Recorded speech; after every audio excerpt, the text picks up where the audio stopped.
এই সেৱাৰ স্থলীত উপস্থিত থকা হে সতীবৃন্দ, হে ভক্তবান বৈষ্ণৱবৃন্দ, প্ৰথমতে দেৰগাঁৱৰ অন্য এটা সাংস্কৃতিক গোষ্ঠী শান্তি মিলন সাংস্কৃতিক গোষ্ঠীৰ তৰফৰ পৰা আপোনালোকলৈ নিবেদিছোঁ শতসহস্ৰ কৌটি কৌটি প্ৰণিপাত।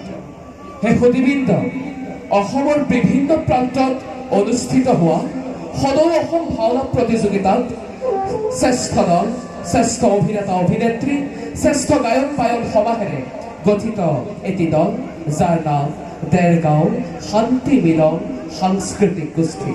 আৰু সেই গোষ্ঠীটোৱে আজি আপোনালোকৰ সন্মুখত এখনি মহাপুৰুষীয়া নাট নৃসিংহ মুৰাৰী এই নাটভাগী আপোনালোকৰ সন্মুখত পৰিৱেশন কৰিম বুলি মানৱ কৰিছে। আৰু এই নাটভাগীৰ সেৱকী প্ৰাঞ্জল হাজৰিকাও তেখেতৰ পৰিয়ালবৰ্গ। সেই সুদীবৃন্দ, এই নাটখনি সুচাৰুৰূপে পৰিচালনা কৰাত কোনোবাখিনিত যদি ভুল ভ্ৰান্তি হয়, সেয়েহে আপোনালোকৰ নিজৰে মাজৰ এজন বুলি আমাক যেন ক্ষমা চকুৰে চায়। সেই সুদীবৃন্দ, এয়া আপোনালোকলৈ আগবঢ়াইছোঁ অসমৰ বিভিন্ন প্ৰান্তত অনুষ্ঠিত হোৱা সদৌ অসম ভাওনা প্ৰতিযোগিতাত শ্ৰেষ্ঠ অভিনেতা অভিনেত্ৰী সমাহেৰে আজিৰ নাট নৃসিংহ মুৰাৰী। Yeah.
Di